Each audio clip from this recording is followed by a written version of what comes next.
A team with a lot of potential, but one that hasn't seen a winning record since 2016. Can the Washington Commanders pull that off this year? Tune in to find out.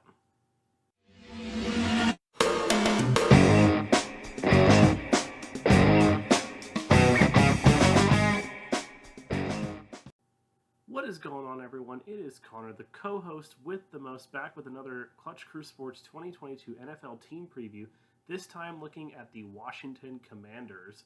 Now, we're a little over halfway on these team previews, so we've definitely gotten through a lot of them. If we've done your team and you missed it, make sure you go back and check it out.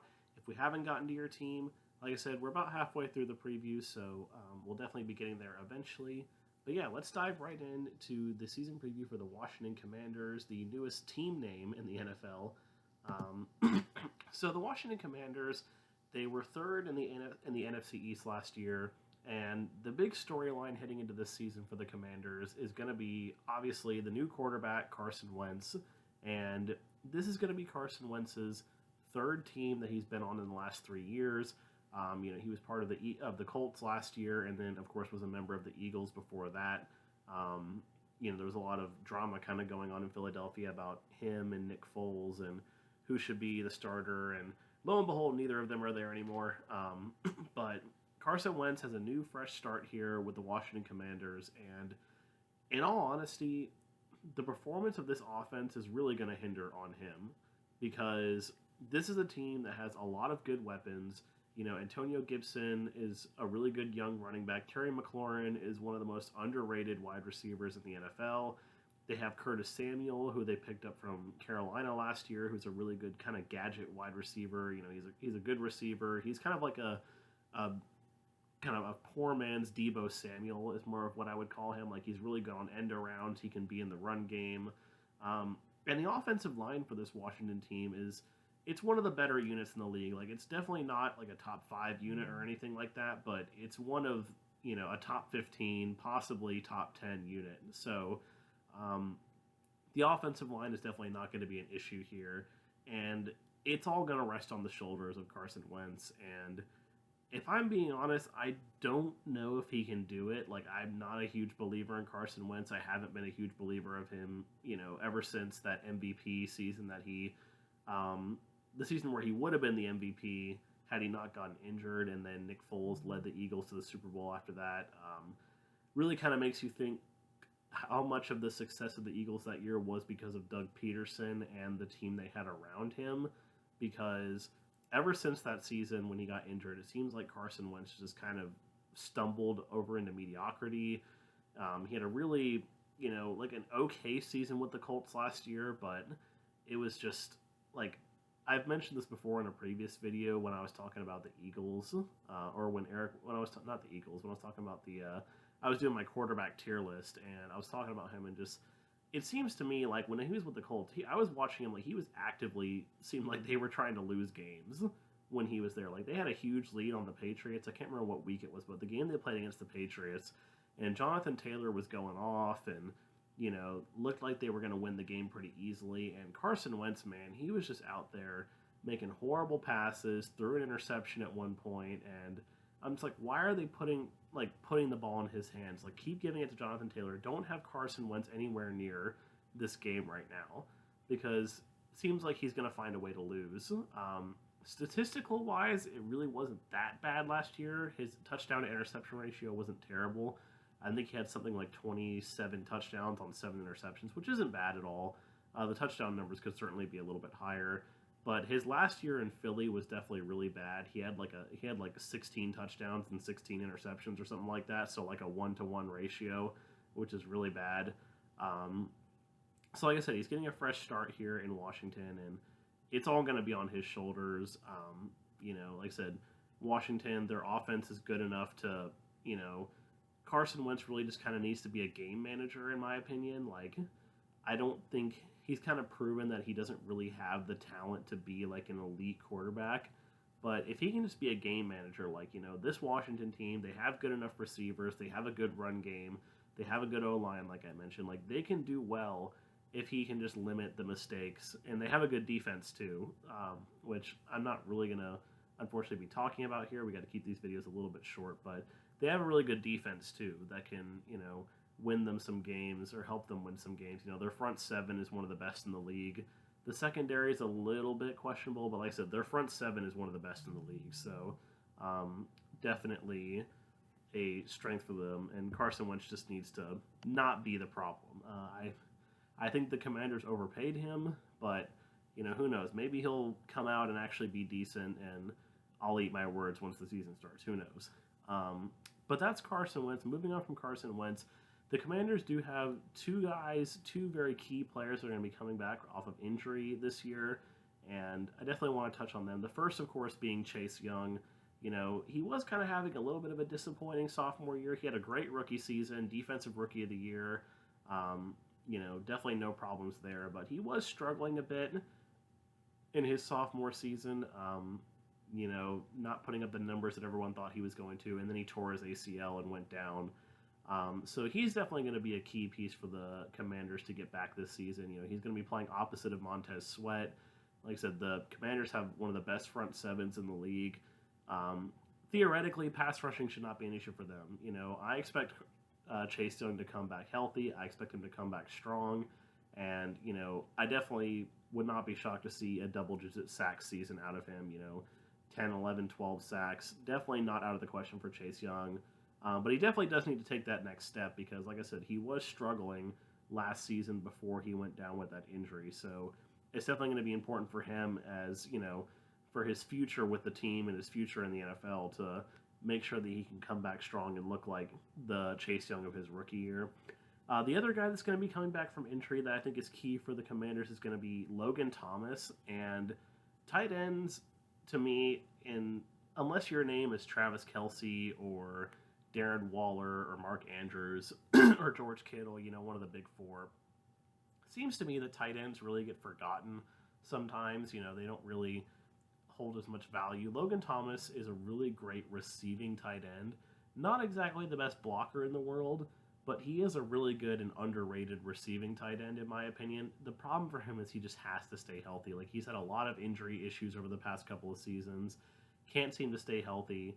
And I think it's definitely going to be key for him to come back healthy and come back strong because, especially for a quarterback like Carson Wentz, if you want to control him and make sure he's not, taking the risks that you want him to take, having a good tight end is like a security blanket, sort of go-to third down option, or, like I said, just or an end zone threat. That's a really big deal for a quarterback that, isn't really in the elite status. I mean, it's good for elite quarterbacks as well. You've seen how Patrick Mahomes does with Travis Kelce, but I think even more so it's important for non-elite quarterbacks to have good tight ends that can get open on a consistent basis and, create mismatches. Like Logan Thomas creates a mismatch. It's hard for, he's fast enough to where it's hard for a linebacker to guard him, but he's big enough for where it's hard for a DB to guard him. So definitely the Commanders will do a lot better, in my opinion, if he can come back strong from his injury and do well for them. So the last thing I want to touch upon before the schedule for the Commanders is definitely going to be the drama that's going on off the field. Now, I'm not going to get too deep into what's going on with Dan Snyder and the management team. Of course, some people got fired. There's been allegations of sexual harassment and workplace misconduct and just, overall bad place to work and poor finance management and you name it. There's any sort of potential business problem that you could come up with. It's probably happening to the Washington Commanders right now. And, it's one of those things that the Commanders would definitely be better served if Dan Snyder were to just sell the team and, have new management take over because he's done a really good job at running this team into the ground over the last, couple of decades. It's just, especially when it comes to just, fan interaction as well for this team. This team doesn't draw a lot of fans at their games because their stadium is just in a horrible place.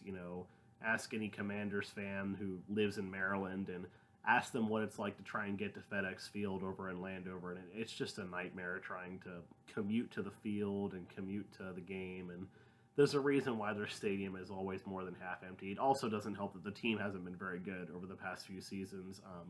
They did make the playoffs the previous season, but, that was with a losing record just because they were playing in the NFC East. It's not because they were necessarily good. But in my opinion, the Commanders really need to let this not affect them, because we've seen it a lot in the NFL that off-the-field issues can really create problems for a team. Even if you have all the talent in the world, if you have some of these off-field issues going on, then it can really bring your team down, bring morale down, bring the team down as a whole. I do think that they are helped a lot by the fact that they have Ron Rivera as their head coach. He's definitely a top coach in the NFL right now. He did wonders with the Panthers when he was there. I thought it was pretty surprising when the Panthers fired him. Seemed like a bit of a premature firing, and the Commanders definitely got a good deal bringing him in. So they have a good head coach that can keep things, working on the field side of things, but it's just they really need to let this not affect them too much. Unfortunately, I do think it is going to affect them, because especially when it comes to things like, they say any publicity is good publicity, but the Commanders, in my opinion, they're going to end up being in the headlines during the season for all the wrong reasons, and it's going to be because of all this stuff with Dan Snyder. Like I said, the dude just needs to sell the team. I don't see any other way for this to ever end. He testified in front of Congress.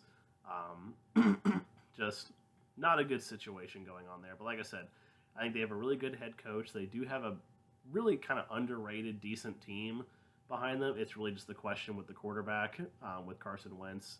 Like I said before, Carson Wentz, he's an upgrade over Tyler Heineke and the situation they had last year, but those are just the two big question marks, like the quarterback and will this off-the-field drama affect them at all.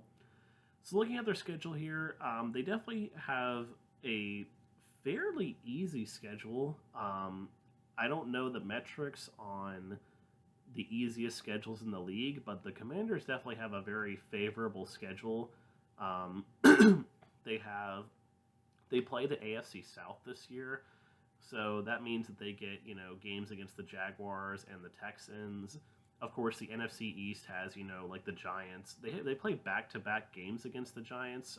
There is a bye week in between, but it's kind of a weird scheduling quirk that they're going to play the Giants and then go on bye and then play the Giants again. I'm not sure who made that schedule, but that's a bit weird. They also get to play against the NFC North, which, playing the Packers and the Vikings will be tough, but they do get to play the Bears and the Lions, which I do think I agreed. If you guys didn't watch our Detroit Lions preview already, Zach was pretty high on the Detroit Lions. I do agree that I do think the Detroit Lions are going to be better, but the fact that they get them in week 2, I think really helps them, because the Lions might not have everything figured out by then. And even though it's on the road, I do think it's a very winnable game for the Commanders.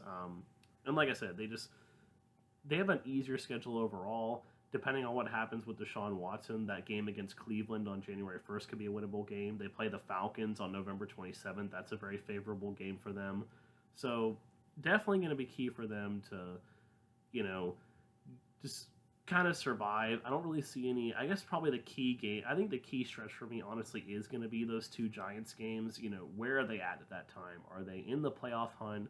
Are they potentially in the hunt for maybe the division crown? Who knows? I think the Cowboys and Eagles are both better teams, but, I do think this is a team that could surprise a lot of people. Like, there's some people that are kind of writing this team off because of, the Carson Wentz and the off-the-field stuff, but I do think this is kind of a sleeper team to do well in the NFC. I don't know if they can necessarily make the playoffs, but the NFC is kind of weak these days. Like, there's definitely a lot of openness in the NFC. Like, there's a lot of teams that could jump in.